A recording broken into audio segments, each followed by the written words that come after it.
राज्य सरकारने मराठा आरक्षणासंदर्भात नुकताच एक नवीन जी.आर. जारी केला। त्यामुळे राज्याच्या राजकारणात आणि समाजात पुन्हा एकदा चर्चेचे वादळ उठले।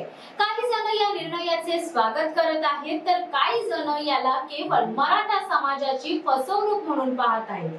विशेष करून ओबीसी समाजात या विरोधात अस्वस्थता जाणवते। या सर्व पार्श्वभूमीवर राज्याचे उपमुख्यमंत्री एकनाथ शिंदे यावर सुस्पष्ट भूमिका मांडली आहे। एका मुलाखतीत बोलताना शिंदे यांनी स्पष्ट केलंय की केवळ एका जी.आर. मुळे मराठा समाजाचे सर्व प्रश्न सुटणार नाहीये। सरकार टप्प्याटप्प्याने निर्णय घेणार असून कोणत्याही समाजाचं नुकसान होणार नाही, असं त्यांनी ठामपणे सांगितलंय। त्यांनी हेही स्पष्ट केलंय की ओबीसीच्या आरक्षणाला कुठेही धक्का बसणार नाही आणि जी.आर. फक्त नोंदी असलेल्या लोकांना प्रमाणपत्र देण्यासाठी आहे। आणि शिंदेच्या या बोलण्यानंतर जनतेच्या मनात आता वेगळ्या शंका येऊ लागल्या। पण एकनाथ शिंदे एवढ्यावरच थांबले नाही, तर ते पुढे देखील बोललेत की या जी.आर. मुळे मराठा समाजाला काही प्रमाणात लाभ होईल, मात्र सर्व मागण्या पूर्ण होण्यासाठी अजून काही वेळ लागेल, असंही एकनाथ शिंदे यांनी सांगितलंय। त्यांनी आंदोलक नेते मनोज जरांगे यांच्या सहमतीनंतरच हा निर्णय घेण्यात आल्याचं सांगून सरकारची भूमिका पारदर्शक असल्याचं अधोरेखित केलंय। पण यामध्ये शिंदेच्या काही वाक्यांनी सर्वांच्या मनात आता संभ्रम निर्माण केलाय। हाच नेमका विषय काय आहे, सविस्तर पाहूयात या व्हिडिओ मधून। नमस्कार, मी धनश्री, तुम्ही पाहत आहात शिवसत्ता टाइम्स न्यूज।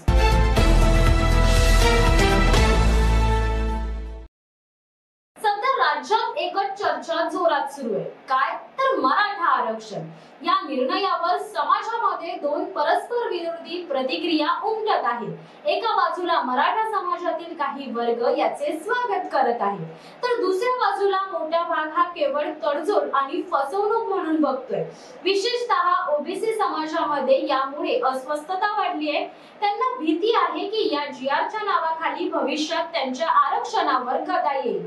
याच पार्श्वभूमीवर राज्याचे उपमुख्यमंत्री एकनाथ शिंदे यांनी यावर सविस्तर प्रतिक्रिया दिली। त्यांनी स्पष्ट केलंय की केवळ एका जी.आर. मुळे मराठा समाजाचे सर्व प्रश्न सुटणार नाही। सरकार टप्प्याटप्प्याने निर्णय घेणार असून कोणत्याही समाजाचं नुकसान होणार नाहीये, असं त्यांनी ठामपणे सांगितलंय।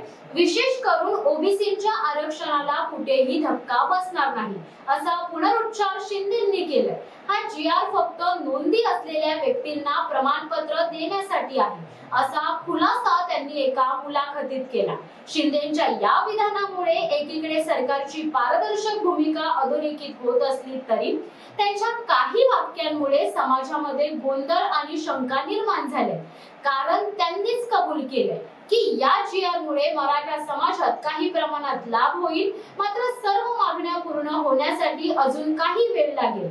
म्हणजेच हा निर्णय हा अंतिम तोडगा नसून फक्त एक तात्पुरता उपाय असल्याचे संकेत त्यांनी दिले।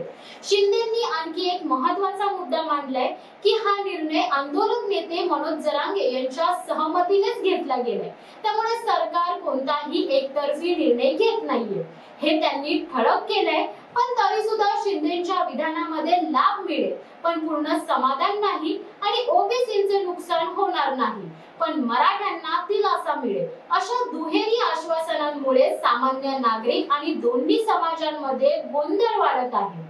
या सगळ्यावरून एकूणच परिस्थिती अशी दिसते की सरकार तात्पुरता मार्ग काढत आहे, पण मूळ प्रश्न अद्याप सुटलेला नाहीये। ओबीसी समाज संशयाने बघतोय, तर मराठा समाजाला आंशिक दिलासा मिळाल्याचं वाटतंय। शिंदेने दिलेली पारदर्शकतेची हमी कितपत खरी ठरणार आहे, हे पुढील निर्णयावर अवलंबून असेल। म्हणजेच काय, हा जी.आर. हा आरक्षणाचा प्रश्नाचा शेवट नसून फक्त एका नव्या टप्प्याची सुरुवात आहे, ज्यातून पुढील काही दिवसात आणखी मोठं राजकारण पेटण्याची शक्यता आहे। या सर्व घडामोडींवरून तुम्हाला काय वाटतं? खरंच सरकारने मनोज जरांगे यांच्यासह मराठा समाजाला गंडवलं आहे का? याबाबत आम्हाला कमेंट करून नक्कीच सांगा। त्याचबरोबर आमच्या शिवसत्ता टाइम्सला सबस्क्राइब करा आणि बेल आयकॉनला क्लिक करायला विसरू नका।